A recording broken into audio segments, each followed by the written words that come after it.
ஷே பிரமா நாமினேஷன் கணக்கு இன்னையோட முடிஞ்சு வச்சு இன்றைக்கி முடிச்சிருவார். இன்றைக்கி எல்லா கணக்கு வாங்கிடுவார்.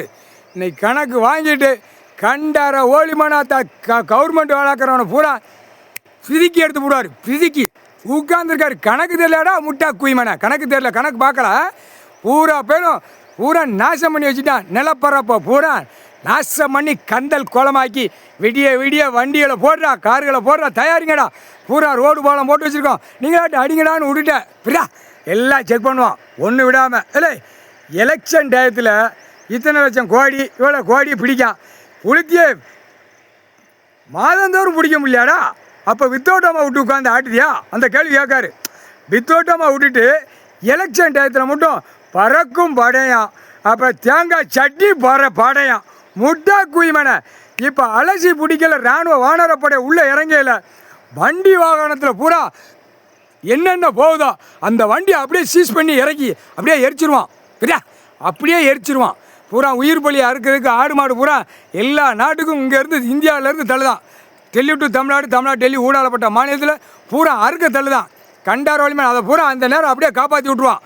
அவன் உள்ளே இறங்கினதுமே ரோடு தான், பைபாஸ் ரோடு, நாங்கோலிச்சாலை ரோடு, எல்லா ரோட்லேயும் நிற்பான் வானரப்படை. பூரா நின்று செக் பண்ணல அப்படியே அந்த இடத்துல எரிச்சிருவான். வண்டி சாம்பலாக்கிடுவான். அதான் கணக்கு. ஒரு வண்டி வராது. முக்கால் சத்தியம் புரிஞ்சுக்குவாங்கடா முட்டா கூதி மணிகளா. உட்காந்து கணக்கு போடுறாரு, விளாண்டுக்கிட்டு இருக்கியா? நாமினேஷன் கணக்கு இன்னையோட முடிச்சிருவார். பிடிங்கிடுவார். அப்படியே குடல் வரைக்கும் பிடிங்கிடுவார்.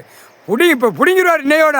கண்டார்கள் சிக்கலில் கடப்பா கண்டார்கள் தூக்கி வெதரில் எத்த வேண்டிய இடத்துல வெத்தி தூக்கி எறிவார். புரிஞ்சுக்காடா போட்டாச்சுடா முட்டா குயிமனை. நாமினேஷனை கட்டி பூமி அழிக்கிறதுக்கு உட்காந்துருக்காங்க. அடுத்தாப்புல ஓட்டு முத்திரை வாங்கி கணக்கு எல்லா கணக்கு வச்சுருக்காரு. உலக நாடு வச்சுருக்காரு. டெல்லி டு தமிழ்நாடு எல்லா மாநிலமும் கரெக்டாக வச்சுருக்காரு. ஆந்திராவிலேருந்து டெல்லி வரைக்கும் கடவுள் பூமியான்னு தெரியாது. தமிழ்நாட்டுக்கார சூனா பேருக்கு தெரியும். இது கடவுள் சொத்து, சிவன் கோயில் ஆலயம் இடம் சொத்து, வயக்காடு எல்லாமே அவருடைய சொத்து அப்படின்னு இந்த கண்டார ஓலிமனுக்கு தெரியும். தமிழ்நாட்டுக்கார குயிமனுக்கு புரியுதா? அதுதான் நாமினேஷனை பிடிங்காச்சுன்னா அடுத்து பத்திரப்பதிவு தூக்கிடுவார்.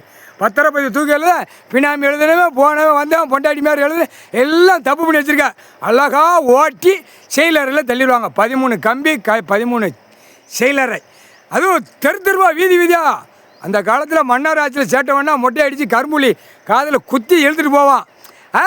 நாற்காலி சேரில் இருந்த செம்மத்தில் பிறங்கை கெட்டி கரும்புள்ளி 2 காதுகளை குத்தி மொட்டையை அடித்து முண்டமாக வச்சு எழுத்துட்டு போவாங்க. மோட்டா குயிமனை. மன்னர் ஆட்சியில் அப்படி நடந்தது. சமீன் கணக்கில் விற்று தின்னு நச்சிக்கிட்டு போயிட்டான். அரசியல்வாதி நச்சு வச்சுட்டான். அப்போ இவனுக்கு என்ன செய்யணும்? கணக்கு போட்டார். இராணுவ வானரப்பட வரையில் பிறங்கை கெட்டி கரும்புள்ளி காதில் குத்தி மொட்டை அடித்து ஆணுக்கும் பெண்ணுக்கும். புரியா? இப்போ என்ன பெண்ணுமா எல்லா கலையும் சேர்த்து கூத்தடிக்க உட்காந்துருக்கு பூமியில். போட்டாடுறா கணக்கு. முக்கால் சத்தியம் நாமினேஷன் கணக்கு அன்றைக்கி பிடிங்கிடுவாரா.